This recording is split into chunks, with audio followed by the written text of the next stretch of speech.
प्रहिणोति तस्मै तगुंहदेवमात्मबुद्धिप्रकाशम् मुमुक्षुर्वै शरणमहं प्रपद्ये। कालिंदी पुण्यतीरे मुनिजनविभवं दिव्यवृन्दावनाख्ये भक्ताभीष्टप्रदन्तं रघुकुलतिलकं सानुजं शार्ङ्गपाणिं राधाकृष्णाख्यतत्त्वं सितजनशरणं भ्राजमानं शुभांगं सीताचित्ताभिरामं भवभयहरणं सन्ततं भावयामि। गोदाविभूषणसुरम्यवराभिधानं वृन्दावनावनिनिधिं करुणैकतानम् अर्चावतारनिखिलेष्वपि यत्प्रधानं तद्रङ्गदेशिकधनं शरणं सराणि।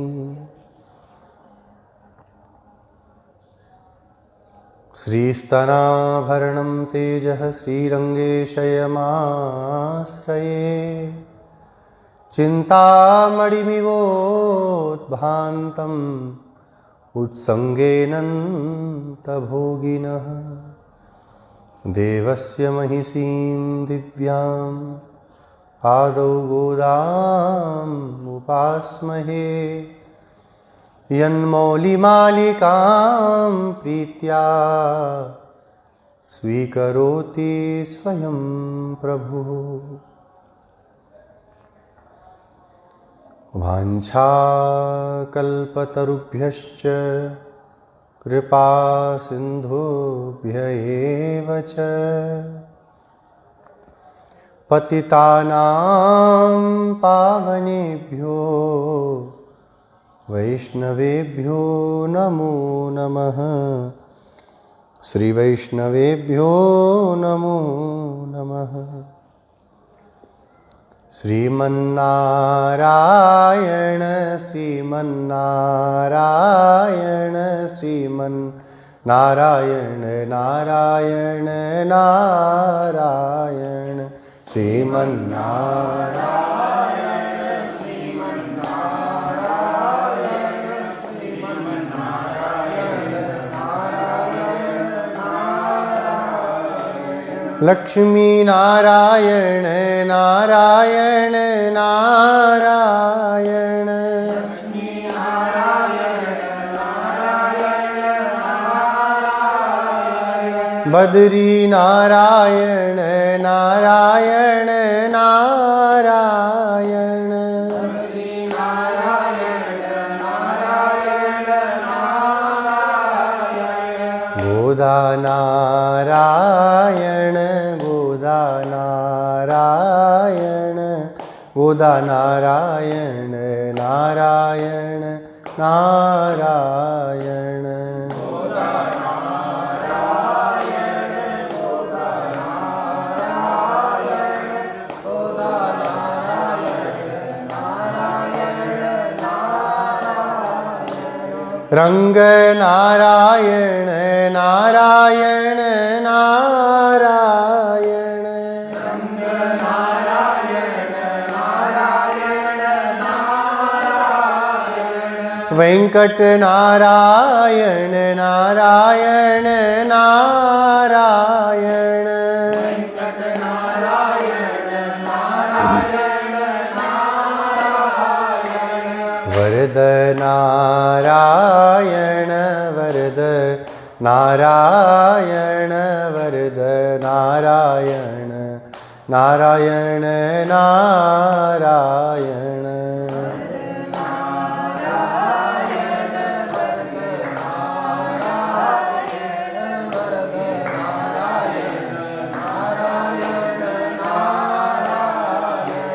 यदुगिरि नारायण नारायण नारायण यदुगिरि नारायण नारायण नारायण फणिवर नारायण नारायण नारायण फणिवर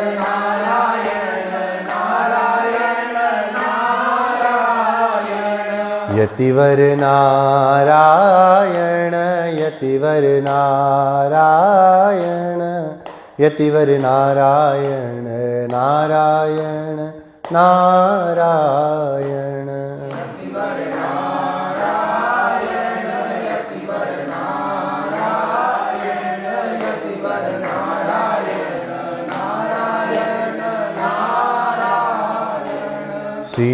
श्रीमन्नारायण नारायण नारायण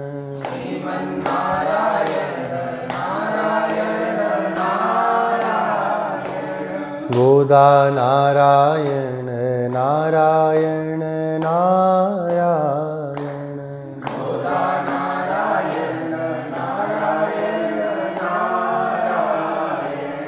श्री गोदारंगमन्नार भगवान की, श्री लक्ष्मी नारायण भगवान की, श्री राजाधिराज श्री रघुनाथ जी महाराज की, श्री राधा कृष्ण भगवान की, श्री वृंदावन बिहारी लाल की, श्री वृंदावन धाम की, श्री यमुना महारानी की, श्री गिरिराज महाराज की, तिरुप्पावे दिव्य प्रबंध की, श्री भाष्यकार रामानु स्वामी जी महाराज की, समस्त पूर्वाचार्यों की, समस्त वैष्णवाचार्यों की, समस्त आलवारों की, परम पूज्य श्री रंगदेशिक स्वामी जी महाराज की, श्रीमान श्री स्वामी जी महाराज की, समस्त श्री वैष्णव भागवत संगोष्ठी की, श्री हनुमान जी महाराज की, श्री गौ माता की, सत्य सनातन वैदिक धर्म की, अखंड भारत वर्ष की, जय जय श्रीमन्नारायण,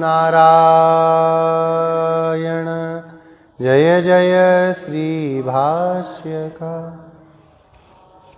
अखिल हेय प्रत्यनीक कल्याण गुणिकतान श्वेतर समस्त वस्तु विलक्षण सच्चिदानंद घन भक्तवांछा प्रपूरक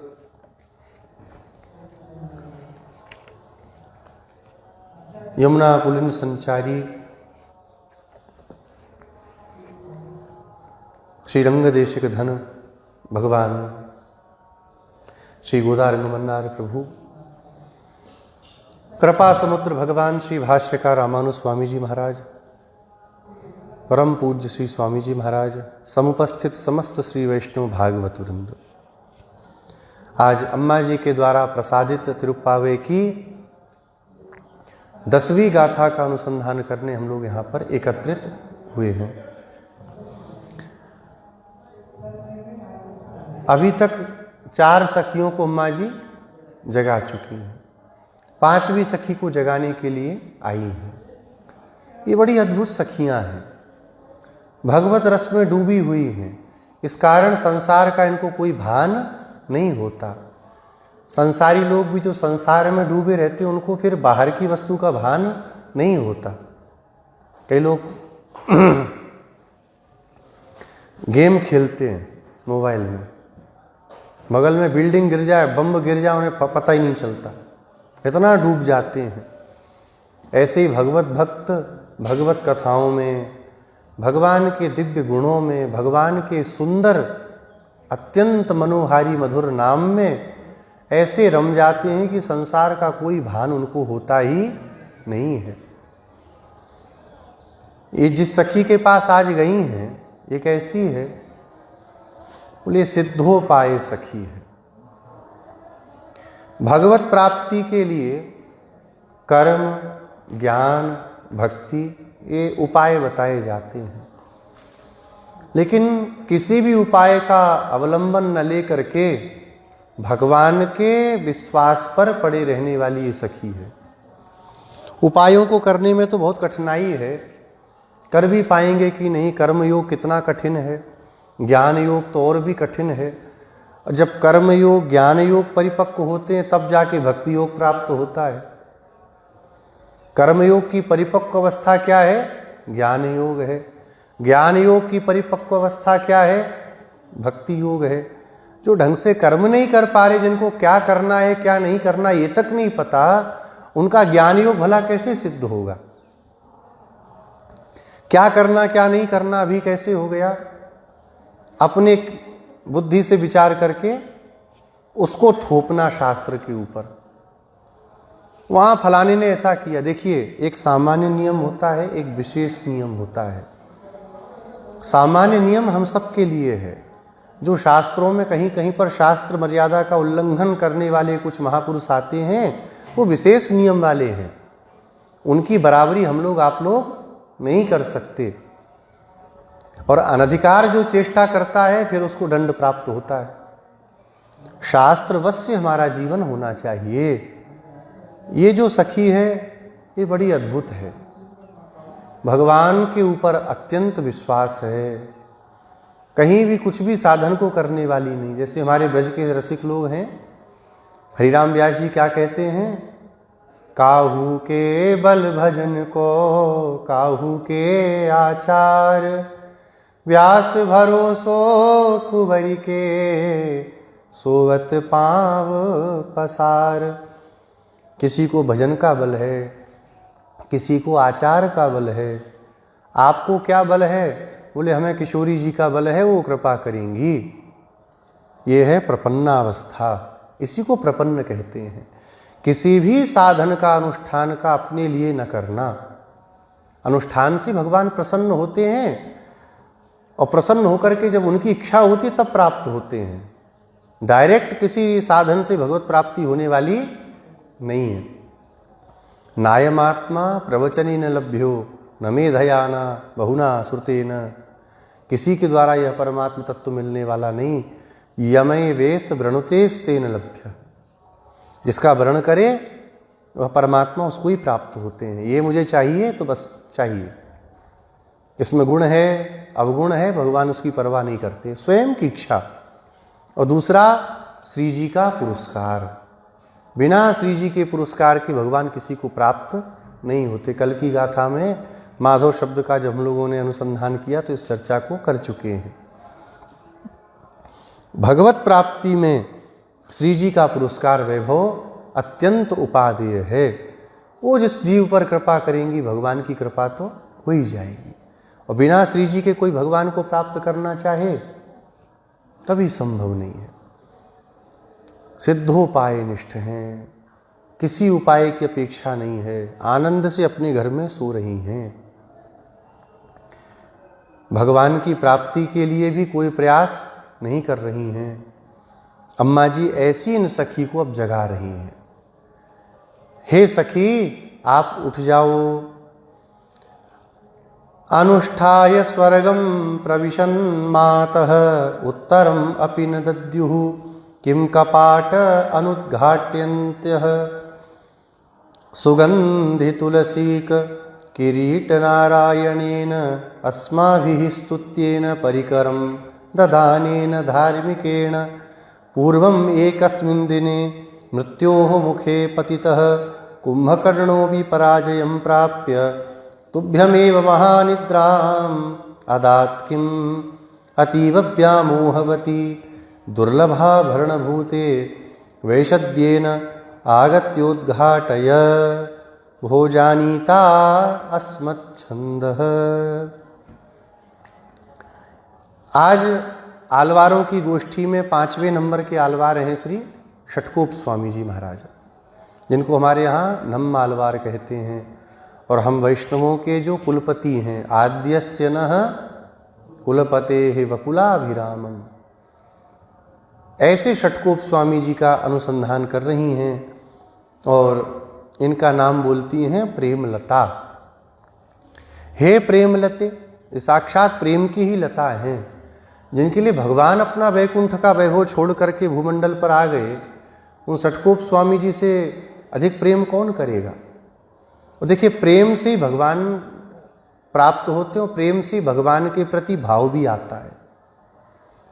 भगवान प्राप्त हो जाए, हमारे अंदर प्रेम नहीं है तो फिर प्राप्ति का भी कोई मतलब नहीं निकलेगा। बोले कि ऐसा कैसे हो सकता है? तो भगवान प्राप्त हो जाएं और आनंद ना आवे? बोले बिल्कुल हो सकता है। लंका में भगवान गए, आनंद आया किसी को? सारे राक्षसों को संताप ही हुआ देख करके। भगवान हस्तिनापुर में आए, कौन प्रसन्न हुआ भगवान को देख करके? जब तक भगवान के चरणों में प्रेम नहीं है, भगवान प्राप्त होने के बाद भी आनंद की अनुभूति नहीं हो सकती। प्रेम होना जरूरी है। अर्चावतार रूप भगवान साक्षात है कि नहीं है भगवान, लेकिन संसारियों को मूर्ति दिखते हैं क्योंकि प्रेम नहीं है, प्रेम का भाव है। प्रेम हो तो अर्चावतार में ही आनंद का अनुभव हो जाता है। परिपूर्ण आनंद से भगवान युक्त हैं। समस्त गुणों की खान अर्चावतार भगवान अत्यंत कृपा के वशीभूत होकर के भक्त के उठाए जाने पर उठते हैं, सुलाए जाने पर सोते हैं, पवाए जाने पर प्रसाद पाते हैं, स्नान कराने पर स्नान करते हैं, अपनी कोई इच्छा नहीं करते। भक्त के अत्यंत पारतंत्र को भगवान स्वीकार कर लेते हैं। भगवान अत्यंत पारतंत्र को स्वीकार करते हैं, लेकिन कब? जब प्रेम होता है। भक्तमाल में कथा आती है, जगन्नाथ भगवान को एक मैया थी, वो रोज खिचड़ी का भोग लगाती थी। बढ़िया खिचड़ी बनावे, और कब बनावे? सुबेरे सुबेरे उठ करके। नहाना धोना, अरे उनको पता ही नहीं था नहाना धोना भी करना चाहिए। बनावे और भगवान को पवावे। भगवान भी खूब प्रेम से पाने लगे। रोज जाते थे मंदिर से भाग करके, वहाँ पे खिचड़ी पाते थे। एक दिन एक महात्मा आए वो बूढ़ी मैया की कुटिया में, तो सुबह सुबह देखा 4 ही बजे लगी है, सब्जी मनिया करे, खिचड़ी बनावे, बिना नहाए धोए, हाथ धोए। ए जना भाई, हाँ कर्मा भाई, क्या करती है? खिचड़ी बना रही हूँ। किसके लिए? इतना सुबेरे बिना नहाए? वो भगवान के भोग लगा। रे राम राम राम, सब सत्यानाश कर रखा है तुमने। ऐसे कोई भोग बनाता है भगवान का? सुबेरे उठे, हाँ दातून करे, फिर जाए डोल डाल, फिर नहाए, बढ़िया स्वच्छ वस्त्रों को पहने, फिर भगवान का आराधन करे, तब भोग बनाना चाहिए। उठे सुबेरे लगे खिचड़ी बनाने, अरे राम राम राम, सब नहीं करना। वो बेचारी सीधी साधी एकदम, महाराज जैसी आपकी आज्ञा, अब कल से ऐसे ही नियम करेंगे, आज तो गलती हो गई। अगले दिन वो उठी, कर्मा बाई, खूब बढ़िया नहा धो करके, घंटा भर हो गया नहाते धोते सब करते कराते। उधर जगन्नाथ भगवान के नेत्र हो गए लाल। जाकर के अर्चकों ने देखा आज भगवान बड़े क्रोध में बैठे हैं। बोले महाराज क्या हुआ प्रभु? बोले आज हमको भूखा मार दियो बाबा जी ने। अरे किस बाबा जी ने? अरे वो हमारी मैया हमारे लिए खिचड़ी बनाती है, वो जा करके वो ज्ञान दे रहा है कि ये करो वो करो। आज बताएंगे इसको हम। रात में वो महात्मा सोए, अब जगन्नाथ भगवान का दर्शन किया है, फोटो में तो किया ही होगा, कितने पढ़े, चढ़ गए भगवान खोपड़ी पे। बोले क्यों, क्या सिखा रहा था आज जा करके? जितनी नौटंकी अपने यहाँ करना वहां जा करके, वहां मत सिखाना जा करके। आज भूखा मार दिया। मैं बताओ 4 बजे आके खिचड़ी पा लेता था, पूरे दिन आराम से बैठता था, भूखा मार दिया। महात्मा की नींद खुली, कांप गया शरीर, भाग के गए जाके कर्मा बाई को बोले मैया मैया मैया एक काम करो, ये नहाने धोने वाला काम तुम्हारे लिए नहीं है, ये हम करने बैठे हैं। तुम ही सब करोगे तो हम क्या करेंगे? तुम तो 4 बजे उठ के खिचड़ी बना लिया करो। भगवान प्रसाद पाते हैं। जिस दिन कर्मा बाई जी का शरीर छूटा, तो चरित्र है भगवान जगन्नाथ के। चरित्र में ये कथा है कि स्वयं भगवान जगन्नाथ के नेत्रों से अश्रुपात हो रहा था। अर्चकों ने जाकर के राजा को, पुजारियों ने जाकर राजा को बुलाया। महाराज गजपति आए, कहा प्रभु आज कैसे आप दुखी, आप क्यों रोते हैं? भगवान कहते हैं आज मेरी माँ मुझे छोड़ करके चली गई, अब मुझे कौन खिचड़ी पवाएगा? राजा ने कहा आप चिंता नहीं करिए, वो स्वाद तो नहीं आ पाएगा, लेकिन आज से आपको प्रातःकाल खिचड़ी का भोग नित्य लगेगा। भगवान प्रेम के अधीन होते हैं, और किसी से भगवान को कोई अधीन करना चाहे भगवान नहीं हो सकते। ये प्रेम लता है, प्रेम की ही लता है। भगवान वृक्ष हैं, तमाल के वृक्ष हैं, और उन पर लिपटी हुई ये लता हैं, इनको जगाते हुए कह रही हैं अनुष्ठाय स्वर्गम प्रविशन मातः उत्तरम अपि न दद्युः। कहती हैं अरे माता, हे माते, हे मातः, अरे मैया, बोले ये आपकी मैया है? बोले नहीं, सखियों में एक दूसरे को मैया कहने का चलन होता है ब्रज में। हरिदास स्वामी जी का केलीमाल का पहला पद है। जब श्री वृंदावन बिहारी, श्री कुंज बिहारी भगवान प्रकट हुए तो क्या कहा उन्होंने? माईरी सहज जोरी प्रकट भई। देखो देखो माई, आज सहज जोरी प्रकट हो रही है। तो मां शब्द का अर्थ होता है रक्षक। आप रक्षक हो, आप ही सोओगी तो हमारी रक्षा कौन करेगा? हे मातः, हे मैया, उठ जाओ। अनुष्ठाय स्वर्गम प्रविशन मातः। ऐसा लगता है तुम्हारा अनुष्ठान पूरा हो चुका है। अनुष्ठाय मान अनुष्ठान करके स्वर्गम प्रविशन, स्वर्ग में प्रवेश कर चुकी हो तुम। अनुष्ठान का पूरा होना क्या है? अनुष्ठान की पूर्ति क्या है? बोले अभी तो अनुष्ठान किया ही नहीं हम लोगों ने। अनुष्ठान तो करने के लिए सब जग के जा रही हैं और ये कहती है कि अनुष्ठान पूरा करके, तो आचार्य कहते हैं विदु कृष्णम ब्राह्मणास तत्वतो ये तेसाम राजन सर्व यज्ञाः समाप्ताः। जिसने भगवान श्री कृष्ण को जान लिया, सर्वतो भावेन भगवान को अपना सर्वस्व समर्पित कर दिया, उसके सभी यज्ञ पूरे हो जाते हैं, समस्त अनुष्ठान पूरे हो जाते हैं। भागवत जी में भी एकादश स्कंध में करभाजन जी एक बात कहते हैं। नवयोगेश्वर में है ना करभाजन जी, क्या कहते हैं? देवर्षि भूताप्त नृणाम पितॄणाम न किंकरो नाय मृणीचराजन सर्वात्मनाय शरणं शरण्यं गतो मुकुंदम परिहृत्य कर्तम। जिन्होंने अपने समस्त कर्मों को भगवान के लिए समर्पित कर रखा है। कर्मों का त्यागना क्या है? भगवान के लिए समस्त कर्मों को त्याग रखा है। कर सब रहे, कर्मों का त्यागना ये नहीं कर्म त्याग दें, बिना कर्म किए कोई रहेगा कैसे? कर्म के फल को भगवान के लिए जिन्होंने त्याग दिया है उनके लिए क्या होता है?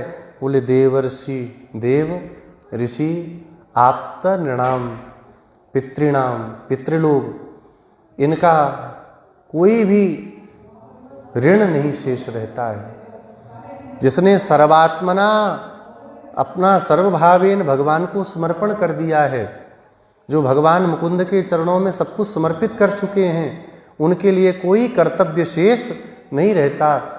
वो जो कर दें उसमें ही उनकी बड़ाई है कि ऐसा कर रहे हैं। उनको कुछ भी ना करें तब भी सब हो जाता है।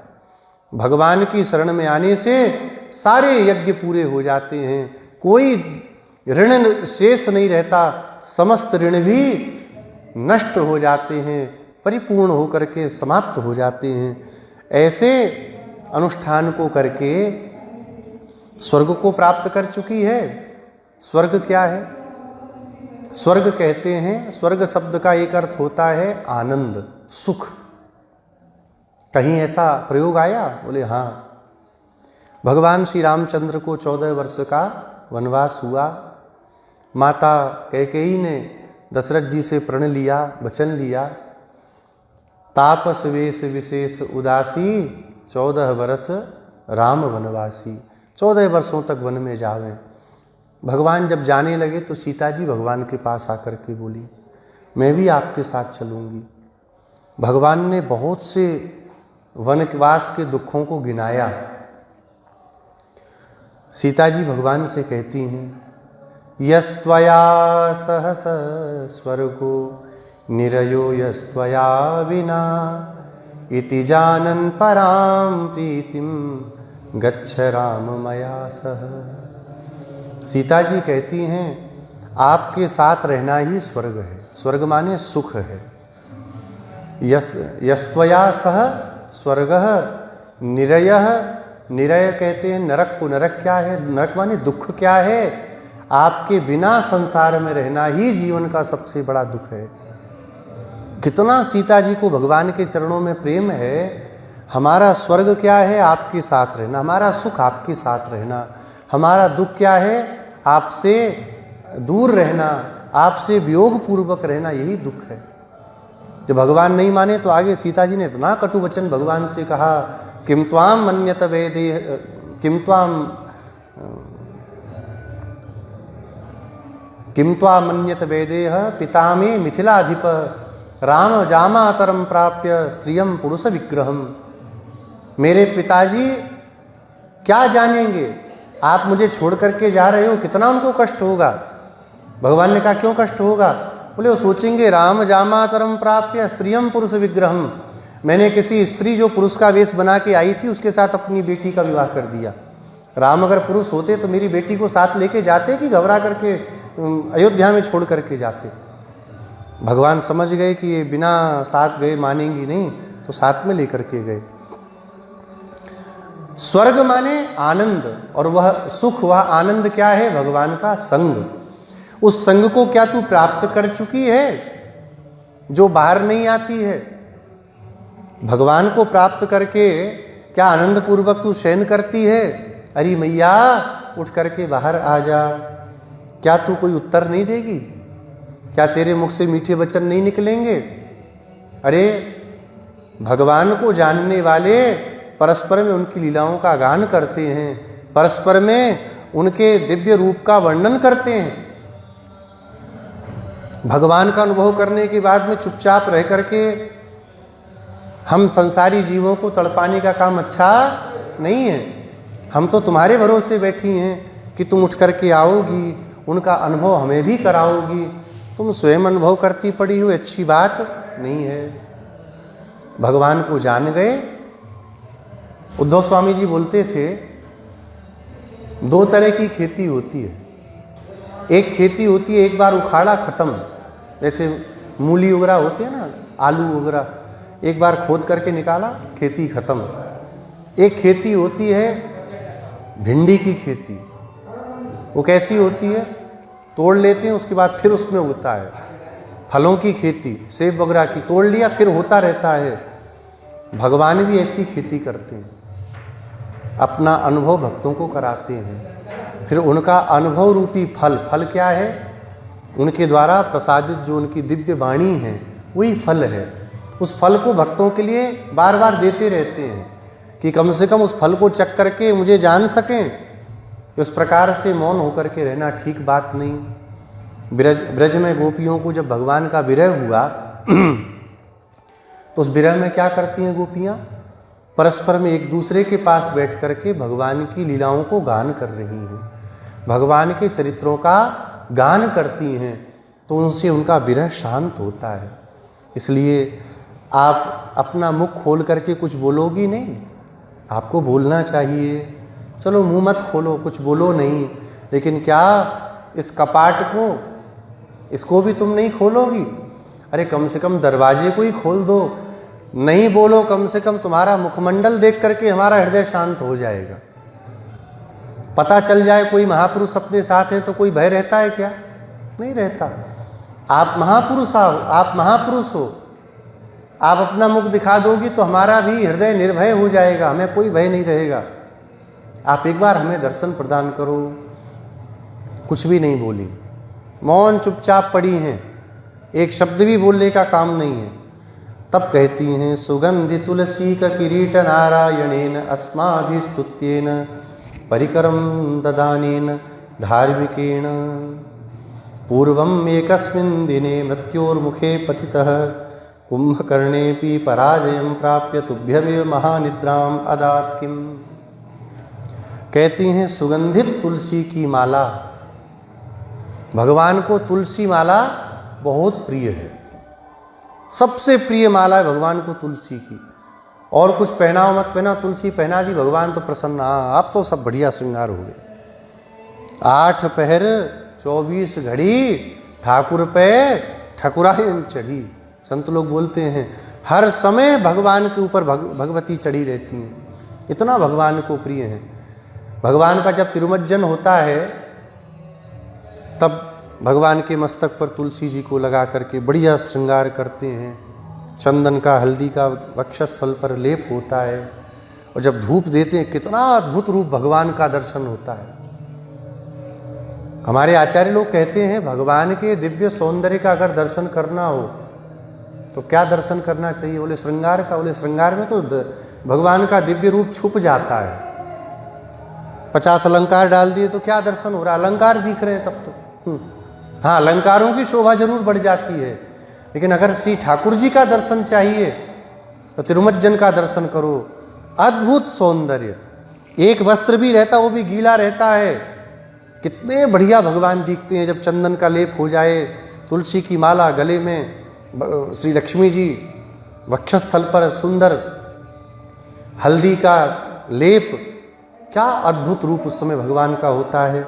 ऐसे जो सुंदर तुलसी की माला को धारण करने वाले, सुंदर किरीट को धारण करने वाले, ये किरीट क्या है? ये भगवान के स्वामित्व का परिचायक है। भगवान हमारे स्वामी हैं, इस बात को वो किरीट भगवान का मुकुट बताता है। मुकुट कौन धारण करते हैं पुराने समय में? राजा लोग, माने प्रजा के जो स्वामी हैं। और समस्त ब्रह्मांड के स्वामी भगवान जब किरीट धारण करते हैं तो भगवान का स्वामित्व गुण प्रकाशित होता है। यही हमारे स्वामी हैं, किरीट को धारण करने वाले। नारायणेन, उन भगवान नारायण के द्वारा, वो जो भगवान नारायण हैं, समस्त चराचर प्राणियों में जो वास करने वाले हैं, कोई ऐसा कण नहीं जहां भगवान विराजमान नहीं है। प्रहलाद जी महाराज से पूछा हिरण्यकशिपु ने, तेरा भगवान कहाँ है? हाथ जोड़ के प्रहलाद जी ने कहा, पिताजी क्या बतावें, भगवान कहाँ नहीं है? हम आपसे प्रश्न करते हैं। भगवान तो सर्वत्र हैं, आप में, मुझ में, ये आपके हाथ की खड़ग है ना, इसमें भी, एक खंभे में भी, सब जगह। कोई ऐसा स्थान नहीं पिताजी जहाँ भगवान ना हो। क्या कहा? क्वासो यदि स सर्वत्र कस्मात् स्तंभे न दृश्यते। यदि सर्वत्र है, ये खंभे में क्यों दिखाई नहीं पड़ता है? प्रहलाद जी बोले, एक उम्र के बाद चश्मा लगने लग जाता है। आजकल तो छोटे में ही लग जाता है, कोई बात नहीं। जब नहीं दिखता तो क्या करना चाहिए? बोले चश्मा लगाना चाहिए। आपका चश्मा नंबर आ चुका है चश्मे का, हमें तो दिख रहे अंदर बैठे हैं। कूद पड़ा और एक घूंसा दिया, भगवान प्रकट हुए कि नहीं हुए? अपनी व्याप्ति को बताने के लिए कि संसार का कोई ऐसा कण नहीं जहाँ मेरी सत्ता ना हो, जहाँ मैं विराजमान ना हूँ। भगवान अगर इस चराचर ब्रह्मांड में प्रवेश न करें, ये कभी प्रकट ही नहीं हो सकता। इसको शक्ति देने के लिए, संचालित करने के लिए भगवान प्रवेश करते हैं। चलिए, भगवान के जो 5 स्वरूप है उनमें एक है भगवान का अंतर्यामी। अंतर्यामी नाम भगवान है। भगवान का विष्णु नाम, ये भगवान का व्याप्ति सूचक नाम है। विष धातु का अर्थ होता है ना प्रवेश ने, प्रवेशार्थक धातु है। हर जगह भगवान का प्रवेश है। उन भगवान के द्वारा जब हमने उनकी स्तुति की, उस स्तुति से प्रसन्न होकर के हमें परिकर देने के लिए, परिकर माने अपना कैंकर्य देने के लिए, स्वस्वरूपानुसंधान क्या है? हमारे यहाँ कहते हैं ना, स्वस्वरूपानुसंधान को मोक्ष माना गया, मोक्ष का साधन माना गया। तो स्वस्वरूपानुसंधान क्या है? हम भगवान के हैं, भगवान ही हमारे लिए उपाय हैं, भगवान ही हमारे लिए उपेय हैं। ये जब निश्चित हो जाएगा तो क्या करेंगे? कैंकर्य करेंगे। तो कैंकर्य ही हमारे लिए परिकर है। भगवान की सेवा, संसार में जो सेवा चल रही है ये रुकावट सहित है, और जब दिव्य धाम में जाएंगे तो बिना रुकावट के भगवान की सेवा प्राप्त होगी। अभी तो कोई कितना भी भगवान की सेवा करना चाहे, नींद तो आई जाएगी। नहीं सोओगे तो नहलाते नहलाते 1 सालग्राम भगवान नीचे चले ही जाएंगे, हाथ से लग जाएंगे, चिकने चिकने और रहते। सोना भी जरूरी है, प्रसाद भी पाएंगे, स्नान भी करेंगे, तो सेवा में विघ्न आ जाता है। वैकुंठ में कोई कुछ भी जरूरत नहीं, केवल निरंतर भगवत सेवा। संसारी लोग हंसते हैं वैष्णवों के सिद्धांत पर, कहते हैं सेवा तो पाप कर्म का फल होता है, सेवा करके कोई सुखी होता है क्या? राजा की सेवा करते हैं पैसे के लिए, कितना दुख होता है। तो यहाँ पर समझना चाहिए, लौकिक सेवा और पारलौकिक सेवा में कोई अंतर ही नहीं है। पारलौकिक जो सेवा है उस सेवा में आनंद होता है। जैसे माँ को अपने बच्चे की सेवा में आनंद आता है, लोक में भी देखिए ना, माँ को अपने पुत्र की सेवा में आनंद आता है कि नहीं आता, पत्नी को अपने पति की सेवा में आनंद आता है कि नहीं आता है। ऐसे ही नित्य मुक्त जीवों के आनंद की कोई सीमा नहीं रहती। भगवत कैंकर्य करते हुए कैंकर्य से ही उनको आनंद आता है। जितना करते हैं उतना और करने की इच्छा अंदर से जागृत होती रहती है। एक क्षण भी बिना कैंकर्य के वो नहीं रह पाते। उन्होंने परम धार्मिकेण, जो धार्मिक है, कौन है धार्मिक? रामो विग्रहवान धर्म, भगवान ही धर्म है, भगवान ही धार्मिक है। धर्म को धारण करने वाले हैं, धर्म की रक्षा करने वाले हैं। यदा यदा हि धर्मस्य ग्लानिर्भवति भारत अभ्युत्थानम धर्मस्य तदात्मानं सृजाम्यहम्। भगवान धर्म की संस्थापना के लिए अवतार लेकर के आते हैं कि भगवान ही धर्म है। कृष्णम धर्मम सनातनम, भगवान श्री कृष्ण ही धर्म है। तो उन परम धार्मिक भगवान के द्वारा एक दिन पूर्व में दिव्य अपने शार्ग धनुष के बाणों की टंकार से, शार्ग धनुष से निकलते हुए भगवान के प्रलयकालीन बाणों से मृत्योः मुखे पतितः, मृत्यु के मुख में गिरते हुए पराजित होते हुए कुंभकर्ण ने। अब यहाँ पे एक बात श्री कृष्णपाद स्वामी जी कहते हैं, बोले भगवान इतने वात्सल्यमयी हैं कि भगवान किसी को मारते नहीं। बोले कुंभकर्ण कैसे मरा? बोले स्वामी से द्रोह करके स्वयं ही नष्ट हो गया, भगवान ने नहीं मारा। भगवान इतने कारुणिक हैं, वो किसी जीव के ऊपर बाण मार ही नहीं सकते, भगवान चक्र चला ही नहीं सकते। बोले फिर ये मरते कैसे हैं? बोले भगवान के प्रति, भगवान के भक्तों के प्रति किए गए क्रोध से, किए गए अपराध से स्वयं भस्म हो जाते हैं। दिया जल रहा है और जलते दिए में पतंगा कूद के मर जाए तो दिए का दोष है क्या? ये तो पतंगे का दोष है। दिया तो प्रकाश देने के लिए जल रहा था, दिया तो प्रकाश देने के लिए जल रहा था, पतंगे का दोष है, वो स्वयं जल करके भस्म हो जाता है।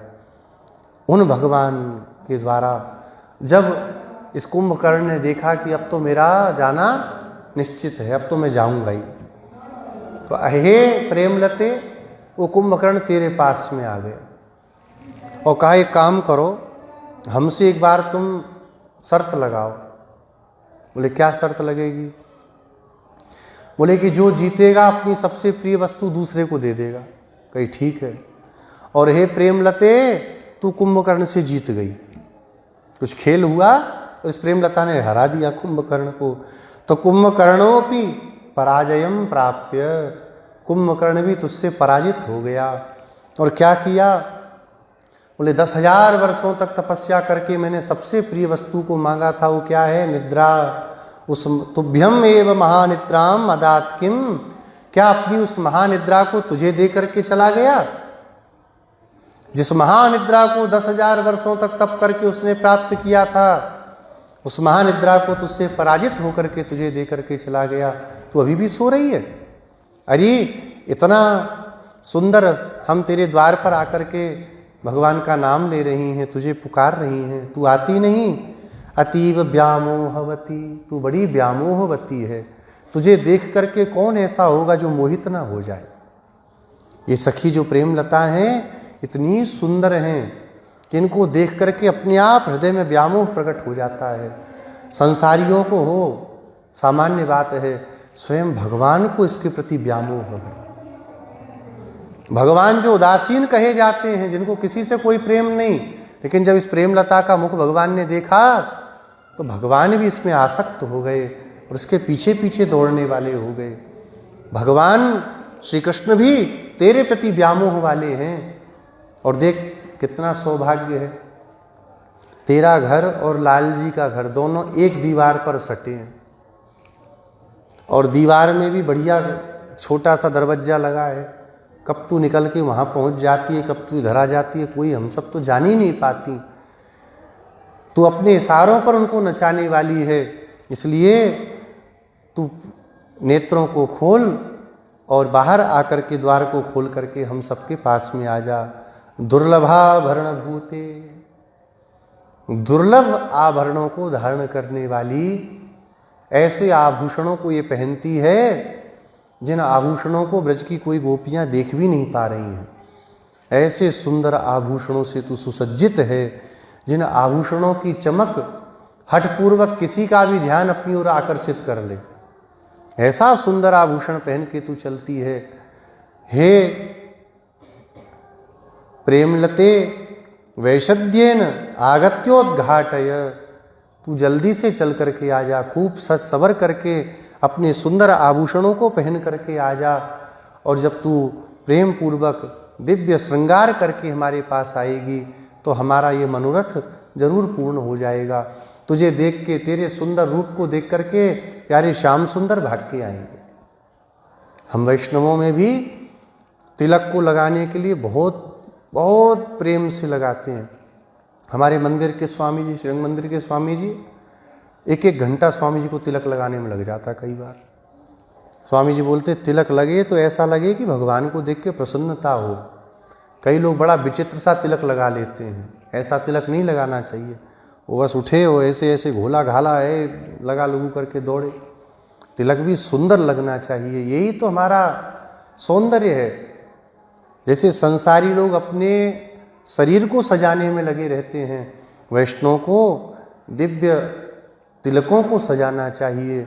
द्वादश ऊर्ध्वपुंड धारण करे, कितनी शोभा होती है, कितना आनंद आता है। दक्षिण में जाइए तो दिव्य देशों में जब भगवान का सातमूरा होता है तो वहाँ पर 50 श्री वैष्णव, तिरुपति में देखिए, तिरुमला में वेंकटेश भगवान के यहाँ सुबेरे सुबेरे 100 200 श्री वैष्णव लाइन लगाए, ओ बढ़िया वस्त्र, बढ़िया ऊर्ध्वपुंड लगा करके तुलसी की माला पहने खड़े रहते हैं। कितना आनंद आता है। भगवान भी उनको देखते हैं तो भगवान के नेत्र भी चमक जाते हैं।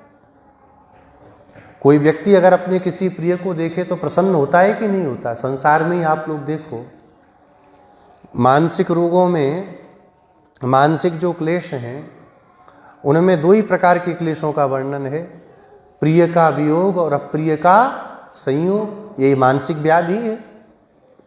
अप्रिय कोई आ जावे, गोस्वामी जी क्या कहते हैं, बिछुरत एक प्राण हर लेहि, मिलत एक दुख दारुण देहि। अब दोनों में कौन है हम, ये हमको विचार करना चाहिए। एक तो जो बिछड़ने लगते हैं तो लगता है प्राण चला जाएगा, और दूसरे ऐसे हैं जो मिलते ही दारुण दुख, भयंकर कष्ट देते हैं। एक सज्जन है, दूसरे दुर्जन हैं। सज्जनों से जब मिलते हैं तो हृदय प्रसन्न हो जाता है, और जब वो जाते हैं तो हृदय भी रोता, रे चले जा रहे हैं, अब हम क्या करेंगे, महाराज जी चले जाएंगे, स्वामी चले जाएंगे, फिर कैसे होगा। कष्ट होता है कि नहीं होता वैष्णवों को परस्पर में। ऐसे ही भगवान जब प्रिय वैष्णवों को आते हुए देखते हैं, कोई प्रपन्न वैष्णव चला आ रहा है कीर्तन करता हुआ, भगवान के नेत्र भी खिल जाते हैं। कमल नेत्र, भगवान के नेत्र और बड़े हो जाते हैं प्रसन्नता में। कांची वरदराज भगवान हैं, उनका सबसे सुंदर, अब कहीं की कहनी तो नहीं चाहिए लेकिन उनके श्लोक में भी हम लोग बोलते हैं, मुखम वरदराजस्य मुग्धस्मितमुपास्महे। मंद मुस्कुराते हुए, जितना प्रसन्न मुख भगवान वरदराज का है और कहीं भी दर्शन नहीं होता वैसा। आप जाइए कभी हस्तिगिरी पर, इतना सुंदर भगवान मुस्कुराते, बड़े बड़े नेत्र करके, एकदम इतना विशाल भगवान का दिव्य मंगल स्वरूप है। बोले भगवान इतना क्यों मुस्कुरा रहे हैं। बोले आने वाले वैष्णवों को देख करके, ओहो ये मेरे वैष्णव मेरे पास आ रहे हैं, भगवान मुस्कुराने लगते हैं। जिन मंदिरों में, हमारे गुरुजी कहते थे, जिन मंदिरों में वैष्णव भक्त लोग जाते हैं वहाँ भगवान का रूप ही अलग हो जाता है। आनंद से भगवान भरे रहते हैं। और जिन मंदिरों में भक्त नहीं जाते वहाँ भगवान भी उदास बैठे रहते हैं कि यहाँ क्यों प्रतिष्ठा कर दी हमारी, अच्छा खासा यहाँ पे नहीं बुलाते, वहीं बैठे थे। भगवान भी दुखी हो जाते हैं।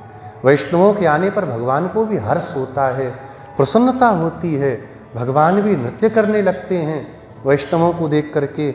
इसलिए सुंदर आभूषणों को धारण करके तुम्हारे साथ चल, और जब तू चलेगी तो क्या होगा, प्यारे श्याम सुंदर की कृपा हम पर जरूर हो जाएगी। उद्घाटय, अपने इन द्वारों को खोल दे और आकर के हमारी गोष्ठी में सम्मिलित हो जा। हमारी गोष्ठी में आकर के जब तू सम्मिलित हो जाएगी, देखिए कर्म, ज्ञान, भक्ति, प्रपत्ति और अंतिम उपाय क्या है? आचार्याभिमान। इन पांचों उपायों में हमारी गति नहीं है। आज शुरू में बताया कर्म योग, पता ही नहीं कर्म करना क्या, तो योग तक कहाँ पहुँचेंगे। कर्म योग सिद्ध नहीं तो ज्ञान योग नहीं हो सकता, ज्ञान योग ना हो तो फिर भक्ति योग नहीं आना। तीन तो बगल पहले ही हो गए। प्रपत्ति योग, क्या प्रपत्ति योग में हमारी निष्ठा बने? प्रपदन प्रपत्ति है, भगवान के चरणों में गिर पड़ना। कोई बच्चा जब गिर जाता है और नहीं उठ पाता तो माँ जाके उठाती है। बच्चा गिरे, माँ जानती अपने से उठ जाएगा तो माँ फिर उठाने नहीं जाती। ऐसे ही प्रपन्न का भी हाल है। प्रपन्न का मतलब है गिरे तो गिरी जाए, फिर उठे नहीं, फिर भगवान ही उठाने आएंगे और अपने से उठ जाएं।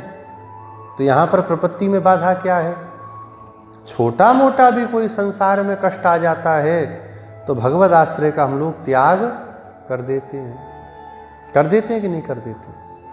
भगवान के आश्रय को भूल करके अन्य आश्रय का अवलंबन हम ले लेते हैं, तो प्रपत्ति भी छोड़ देती है।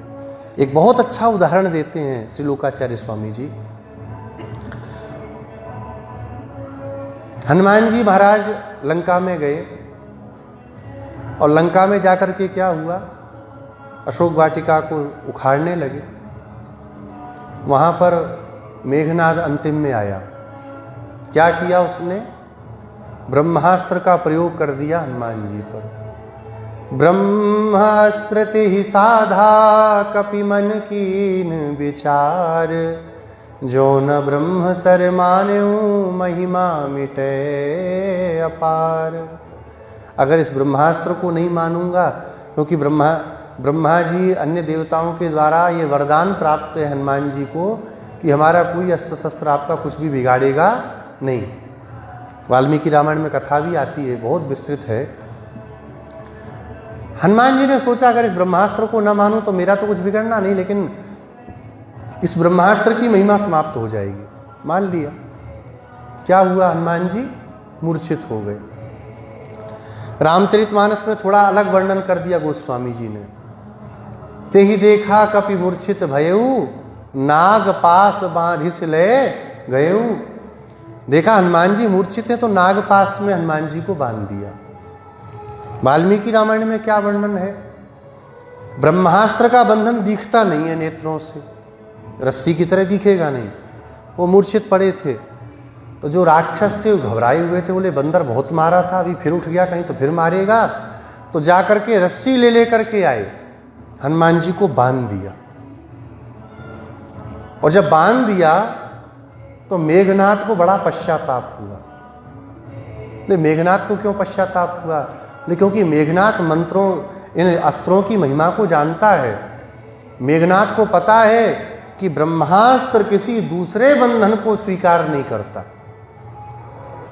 जब ब्रह्मास्त्र से बांध दिया तो विश्वास करो कि बंधे हैं तो ब्रह्मास्त्र प्रभावी रहेगा, और अविश्वास कर दिया कि अरे बंधा नहीं दिख रहा, जैसे ही रस्सी बांधी ब्रह्मास्त्र छोड़ के चला गया।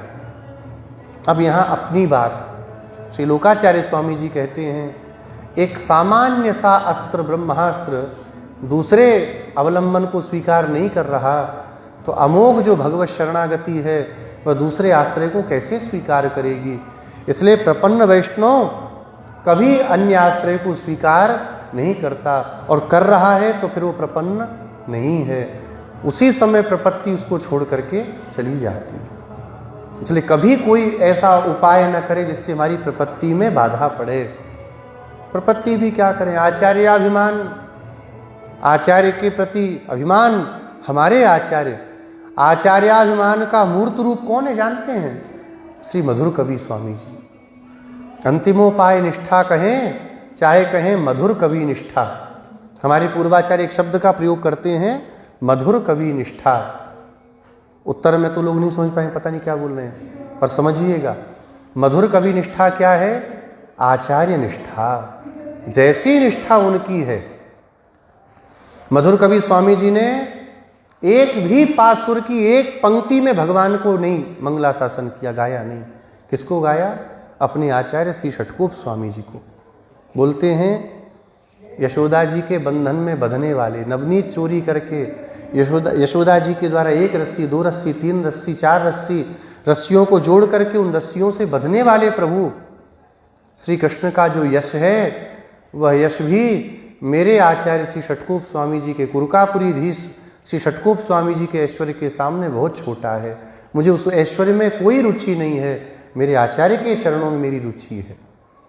ये अंतिमोपाय निष्ठा है, लेकिन ये भी हम संसारियों में कहाँ हो पाती है? हो सकती है, जब तक आचार्य अनुकूल रहे तब तक तो बहुत अच्छे हैं। थोड़ा सा कुछ कह दिया, अरे बेकार है, ठीक नहीं, दूसरे बना लेंगे, वो वाले अच्छे हैं। चले गए गुरुजी ऊपर तो और आनंद। ऐसी आचार्य निष्ठा नहीं होती। हमारे श्री बालकृष्ण स्वामी जी अयोध्या में है ना, ब्रह्मचारी गुरुजी ने उनको किसी बात के लिए मना किया था, वो सब बताने की बात नहीं है। उनको एक बात के लिए मना किया था कि ये नहीं करना। ब्रह्मचारी गुरुजी के परम पद के बाद कई लोग उनसे कहे कि महाराज जी अब तो करा लीजिए, क्योंकि बहुत कष्ट होता है, ठीक नहीं है। स्वामी जी बोले, गुरुजी मना किए। बोले अब गुरुजी तो अब तो चले गए, अब तो नहीं है। तो श्री बालकृष्ण स्वामी जी क्या बोले? बोले गुरुजी चले गए, लेकिन उनकी बात तो आज भी है ना, उनकी वार्ता तो नहीं गई। आचार्य नहीं भी हैं तब भी उनका वचन तो है। ऐसी निष्ठा होना कितनी बड़ी बात है। श्री कुरेश स्वामी जी महाराज, भगवान पूछते हैं कौन हो, तो अपना नाम नहीं लेते, अपने पिता का नाम नहीं लेते, अपनी माँ का नाम नहीं लेते। रामानुजांघ्रि शरणोस्मि, मैं रामानुज स्वामी जी का शरणागत हूँ, ये कहने में उनको आनंद हो रहा है। ये आचार्य निष्ठा है, ये मधुर कवि निष्ठा है। क्या हमारे अंदर है?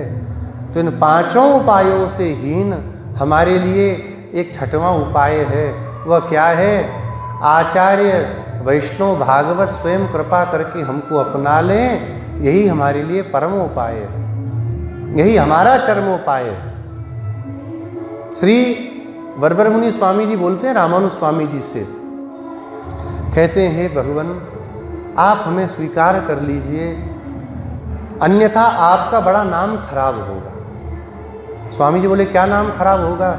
बोले लोग कहेंगे कि रामानुज संबंधी होकर के ये मिथ्या लाभ करता हुआ, काम क्रोध मद में लोभ में डूबा हुआ संसार में उनकी पंक्ति को पतित कर रहा है। तो स्वामी जी बोले, रामानुज स्वामी जी बोले भाव सत्ता की बात है ये, अब ये कोई मत कहने लगना कि वो काल में अंतर है, भाव सत्ता की बात है। तो मानो रामानुज स्वामी जी बोले कि इन सबको तो दूर करना पड़ेगा ना तुमको, तब तो मैं स्वीकार करूंगा। बोले अगर हम दूर कर लेते तो फिर आपसे विनती क्यों करते? आप तो माता के समान हमारा दुख दूर करिए। बोले माता के समान कैसे? एक स्तनंदय जो बालक होता है, दूध पीने वाला माँ का और कुछ भी नहीं लेता, उसको अगर कोई बीमारी हो जाए तो क्या होता है? माँ स्वयं उस बीमारी की दवा खाती है, क्योंकि बच्चे को तो दिया नहीं जा सकता ना, बच्चा कैसे वो कड़वी दवाई लेगा, नहीं ले सकता। तो माँ स्वयं उस दवा को पीती है और फिर उसके दूध के द्वारा वह दवा बालक के शरीर में प्रवेश करके उसको ठीक करती है। ऐसे ही आप ही हमारे लिए इन अनुष्ठानों को करके हमें पवित्र करके स्वीकार कर लीजिए। आप नहीं करेंगे तो हमारी कोई गति नहीं हो सकती। भगवान के भक्त आचार्य हमें स्वयं सुधार दें, बस यही आप स्वयं आकर के आगत्य उद्घाटय, आप स्वयं आकर के इस द्वार को खोल दो और हमारी गोष्ठी में सम्मिलित हो जाओ। यही आज की हमारी गाथा का आज की हमारी गाथा है। अब इसके रहस्यार्थों को भी संक्षिप्त में सुन लेते हैं, क्योंकि आज बहुत आवाज़ आ रही है तो बोलने में भी थोड़ा सा वो अजीब सा हो रहा है।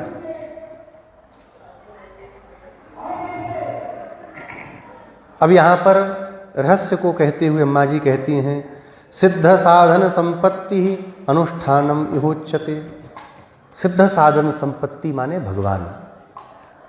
सिद्धोपाय किसे कहते हैं? हमारे यहाँ का ये पारिभाषिक शब्द है। सिद्धोपाय माने भगवान, जो किसी अन्य उपाय से सिद्ध नहीं होने वाले, स्वयं सिद्ध हैं। ऐसे जो भगवान हैं उनका सब प्रकार से आश्रय ले लेना यही अनुष्ठान कहा गया। बोलते हैं ना, अनुष्ठान संपन्न करके स्वर्ग को प्राप्त कर लिया। तो अनुष्ठान का मतलब क्या है? सिद्धोपाय भगवान को सब प्रकार से अपना आश्रय मान लेना। त्वमेव माता च पिता त्वमेव बंधुश्च गुरुस्त्वमेव त्वमेव विद्या द्रविणम त्वमेव सर्वम मम देव देव। हे देव देव, आप ही मेरे सब कुछ हो। षटकोप स्वामी जी क्या बोलते हैं सहस्त्र गीति में? पीने के लिए जो जल है, खाने के लिए जो अन्न है, चर्वण करने के लिए जो तांबूल है, पहनने के लिए जो वस्त्र है, वह सब श्री कृष्ण ही मेरे लिए हैं। कितनी परावस्था भगवत प्रेम की षटकोप स्वामी जी में। रसिक किसे कहते हैं जानते हैं? लोग रसिक शब्द का अर्थ लगाते हैं कोई एक विशेष संप्रदाय होता है ना, हम रसिक संप्रदाय। रसिक का मतलब क्या है? रसो वै सह। भगवान का नाम है रस, और उस रस का जो सेवन करने वाले हैं, मन के द्वारा, अपनी काया के द्वारा, अपने वचन के द्वारा, मनसा कर्मणा वाचा, उस रस का जो आस्वादन करने वाले हैं वही रसिक हैं। षटकोप स्वामी जी से बड़ा रसिक कौन होगा? जो कहते हैं 16 वर्ष की आयु हो गई स्वामी जी की, लेकिन जल का एक तृण भी, एक जल की एक बूंद भी उनके गले के नीचे कभी नहीं गई। माँ का दूध पीना तो बहुत दूर की बात है। संसार के पदार्थों में जिन्होंने कभी कोई रुचि रखी ही नहीं, भगवान ही भोग्य हैं, वही मेरे लिए हैं। तो भगवान को सब प्रकार से आश्रय मान लेना है ना। सभी आश्रयों का त्याग करके भगवान ही एकमात्र आश्रय हैं। जैसा भगवान रखेंगे हम छोटे बच्चे के समान वैसे ही रहेंगे। माँ छोटे बच्चे को जहाँ रखती है, जैसे रखती बच्चा रहता है, ऐसे ही भगवान हमको जहाँ रखेंगे, जैसा रखेंगे हम वैसे ही रहेंगे। यही अनुष्ठान है। हरे सुखानुभूतिर्हि स्वर्ग शब्देन प्रोच्यते। भगवान हरि के सुख की अनुभूति, भगवान हरि की लीलाओं, भगवान की कथाओं, भगवान के गुणों की अनुभूति, उस सुख की अनुभूति को ही यहाँ स्वर्ग शब्द से कहा गया। भगवत सेवा में भी जो आनंद है वो स्वर्ग ही है।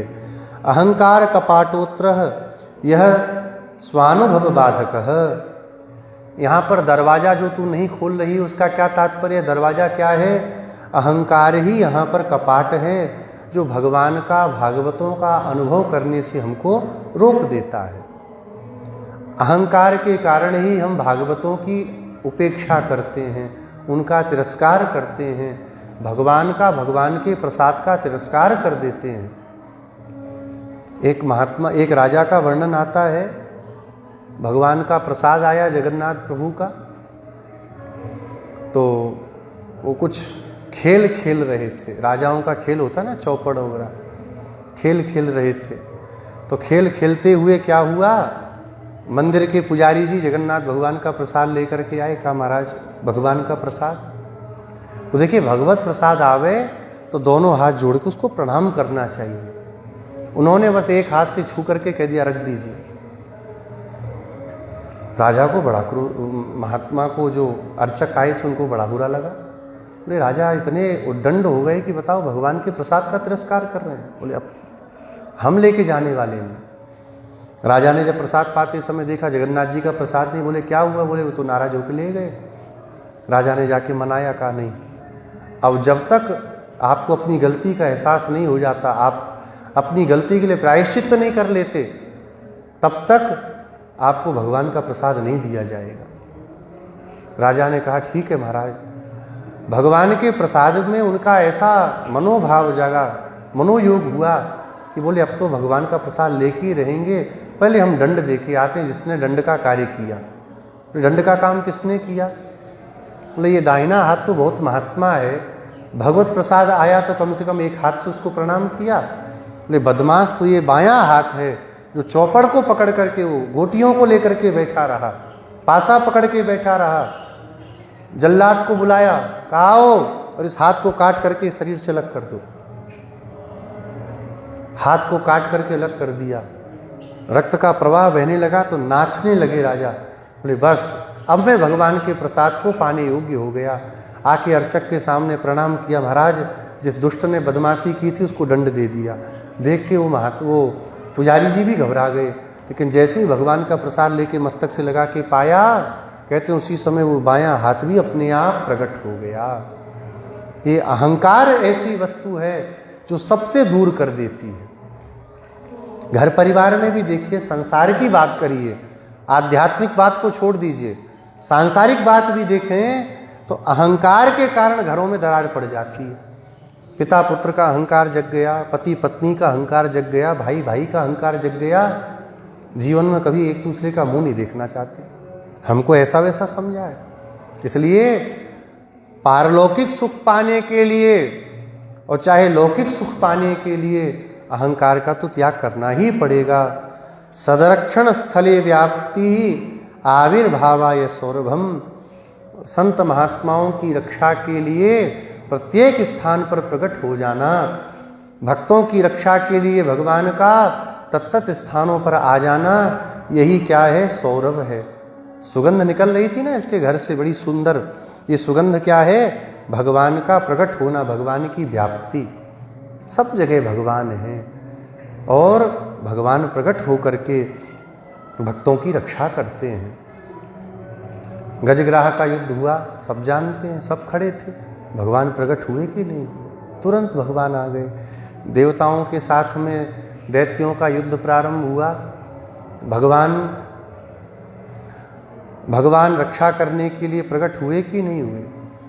वहाँ पर अब वो श्लोक तो नहीं बोलेंगे क्योंकि फिर झगड़ा बहुत बढ़ जाएगा फालतू में। जब देवासुर संग्राम हुआ तो वहाँ पर भगवान प्रकट होकर के देवताओं का साथ दे रहे हैं, तब देवता उन असुरों से जीत पाए। इसलिए भगवान अपने भक्तों की रक्षा के लिए सब स्थानों पर प्रकट होते हैं। भगवान की व्याप्ति है, भगवान का प्रकट होना ही सुगंध होना है। अधिकारी कुंभकर्ण निद्रा विषय विस्मृति। यहाँ पे कुंभकर्ण कौन है? बोले अधिकारी जो वैष्णव है, प्रपन्न वैष्णव ही कुंभकर्ण है यहाँ। और निद्रा क्या है? बोले विषयों की विस्मृति, सांसारिक विषयों को जैसे निद्रा में कोई व्यक्ति भूल जाता है, ऐसे वैष्णव जीता जगा हुआ भी सांसारिक विषयों के अनुभव को नहीं ग्रहण करता। या निशा सर्वभूतानां तस्याम जागर्ति संयमी।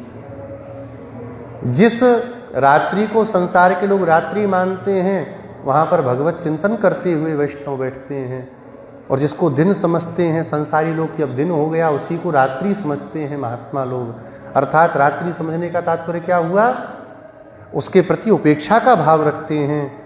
व्यामोहश्च अक्षमत्वम ही व्यापारे हरिवर्जिते। और यहाँ व्यामोहवती है ना ये सखी, तो व्यामोह वो क्या है? बोले हरिवर्जिते व्यापारे, भगवान के लिए जो योग्य न करने योग्य कार्य हैं, भगवान को जो प्रिय न लगने वाले कार्य हैं, उनको न कर पाना ही व्यामोह है। जो चीज़ भगवान को प्रिय नहीं उसको क्यों करना? ध्रुव जी महाराज गए, नारद जी ने उनको उपदेश दिया द्वादशाक्षर मंत्र का। मधुवन में आए यमुना के तट पर। तिरात्रांते तिरात्रांते कपित्थ बदराशन। 3 दिन 3 रात्रि तक जग करके भगवान का भजन करते थे। चौथे दिन समाधि से उठते थे, बेर और कैथा पाते थे। दूसरा महीना आया तो छोड़ के चले गए। एक महीना इतना कठोर तप किया, भगवान नहीं आए। यहाँ एक एकादशी करने को कोई बोल दे, चक्कर मार देता है। और 3-3 दिन 3-3 रात तक इतना भजन करके भगवान नहीं आए, एक महीना। तो ध्रुव जी के मन में ये दुर्भावना नहीं आई कि छोड़ो, हटाओ। क्या भाव आया, अगर हमारे भगवान को बेर और कैथा पाना प्रिय नहीं है, तो अगर भगवान को प्रिय नहीं तो हम नहीं पाएंगे। कुछ तो कमी हुई ना जो भगवान नहीं आए, तो और तो कोई कमी दिखती नहीं। यही कमी दिख रही है कि हम बेर और कैथा पा रहे हैं, अब ये भी नहीं पाएंगे। दूसरे महीने में 6 दिन में 1 दिन उठते थे और सूखे हुए पत्ते जो डालों से टूट के जमीन पे गिर जाते थे, उन पत्तों को बटोरते थे। एक 5 साल का छोटा सा बालक, विचार करिए क्या समय रहा होगा। उन सूखे पत्तों को ला करके यमुना जी में डुबा के गीला करते थे, उनको चबा के पाके थोड़ा जल पी के फिर 6 दिन तक पुकारते। दूसरा महीना पूरा हो गया, ध्रुव जी के मन में भाव आया, लगता है कुछ पाने वालों को भगवान नहीं मिलते, हम पत्ता पाते हैं ना इसलिए भगवान नहीं आए। तीसरा महीना आया, 9 दिन में 1 बार जल पीते थे यमुना जी का और फिर भगवान को पुकारते थे। चौथा महीना आ गया, मन में संकल्प आया, जल पीने पे भी नहीं आते, तभी नहीं आ रहे हैं, तो 12 दिन में 1 बार श्वास लेते थे, फिर भगवान को पुकारते। 5वें महीने में तो अचल स्थाणु के समान खड़े रहे और 6वें महीने में तो भगवान को वैकुंठ छोड़ करके सामने आना पड़ा। व्यामोह वाला माने भगवान को जो कार्य, भगवान को जो वस्तु प्रिय नहीं है उसको न करना, उसको अपने सेवन में न लाना, यही व्यामोहवती होना है। हम जिस देश में भगवत सेवा नहीं है, जिस घर में भगवत सेवा नहीं है, भगवत प्रेम नहीं है, जिन लोगों के हृदय में भगवत प्रेम नहीं है, उनसे हमारा भी संबंध नहीं है। यह व्यामोह की परावस्था है। मेरे तो गिरधर गोपाल दूसरो न कोई, हमारे तो श्री ठाकुर जी हैं, इनके सिवा हमारा अपना है कौन। बात बिल्कुल सत्य है, लेकिन ये व्यामोह आने में भी बहुत समय लगता है। ये भी भगवान की कृपा होती तब ये व्यामोह आता है, नहीं संसार का व्यामोह छूटने वाला नहीं है। मेरा बेटा, मेरी बेटी, मेरा चाचा, मेरी चाची, मेरे दादा, मेरी दादी, यही करते सारा जीवन चला जाता है। मेरे भगवान निकल ही नहीं पाता, मेरे भगवान निकल ही नहीं पाता। और जिस दिन निकल जाए तो भगवान की सेवा में कभी प्रमाद होगा ही नहीं। यहाँ घरों में बाहर भगवान को बाहर की चीज़ भोग नहीं लगनी चाहिए, कोई बात नहीं, घर में ही बना लेते हैं। ऐसा सोचने वाले कितने लोग मिलते हैं। आप सब भी यहीं रहते हो, सब घूमते फिरते हो, कितने लोग हैं आज हमारे भगवान को ये भोग लगना चाहिए, भाई बाहर से नहीं लाएंगे। कुछ संसारी हैं जिह्वा के स्वादी के लिए कम से कम इतना तो कर देते हैं, वो भी ठीक है, बाहर से ले आए, भोग लगा दिया और पा लिया, वो भी कुछ ठीक है। लेकिन संसार में ऐसे भी अधम लोग हैं, भगवान की सेवा है घर में और बाहर होटलों में जाकर के खाते हैं, भगवान घर में भूखे बैठे हैं, कोई प्रेम नहीं भगवान से। सर्वोत्तम कार्य है, भगवान को ये प्रिय लगता है। चलो अब आजकल तो YouTube का ज़माना है, देखो आप क्या कैसे बनता है। आज भगवान को बढ़िया ये बादाम का हलवा भोग लगाएंगे, आज राजभोग लगाएंगे, रसगुल्ला पवाएंगे, कैसे बनता है देखो, सीखो, बनाओ आप। सर्वोत्तम बात है। मध्यम बात क्या है, बाजार से ला करके पवा देना, चलो ठीक है। बाजार वाला क्यों नहीं पवाना चाहिए, मना क्यों करते हैं? देखिए हमें आपको क्या पता कितनी शुद्धता पवित्रता से कोई बना रहा है। अभी अपने आगे कोई व्यक्ति कुल्ला करे और हाथ नहीं धोए, उसके हाथ से कुछ आप लोग खाओगे? नहीं। अगला व्यक्ति पानी भी मुंह लगा के पीता है, हाथ को कितने लोग ऊपर से पीते हैं, हाथ धोते हैं। बोतल से पानी पिया, रख दिया, फिर बनाने लग गए, तो सब झूठा हो गया कि नहीं हो गया? 10 लोगों की दृष्टि पड़ रही है, सब अशुद्ध हो गया। इसलिए बाहर की वस्तु का विनियोग भगवान में ना करे, और कर भी रहे हैं अभी उतना भाव नहीं तो मध्यम हैं। अधम कौन है? बाहर जाके गपर गपर खाया रहे हैं, ठाकुर जी को देख तक नहीं रहे हैं। ये संसार में व्यामोह रखने वाले हैं। तो व्यामोह क्या है? भगवान के संबंध से रहित किसी वस्तु के प्रति प्रेम ना होना, किसी कार्य को न कर पाना, यही व्यामोह होने का यहाँ पर भाव है। यही आज की गाथा है, इसका रहस्य है। अब एक दूसरी सखी जो भगवत रस में डूबी हुई शयन कर रही हैं, इनको जगाने के लिए अम्मा जी जाती हैं, जिनका अनुभव हम लोग कल करेंगे।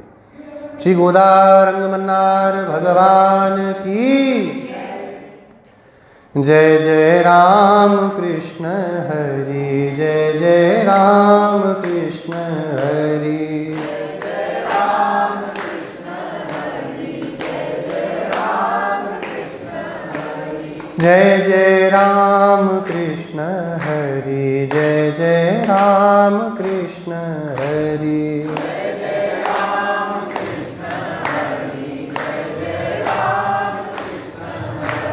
जय जय राम कृष्ण हरि, जय जय राम कृष्ण हरि। जय जय राम कृष्ण हरि, जय जय राम कृष्ण हरि। जय जय राम कृष्ण हरि, जय जय राम कृष्ण हरि। जय जय राम कृष्ण हरि, जय जय राम कृष्ण हरि। जय जय राम कृष्ण हरि, जय जय राम कृष्ण हरि। जय जय राम कृष्ण हरि, जय जय राम कृष्ण हरि। जय जय राम कृष्ण हरि, जय जय राम कृष्ण हरि।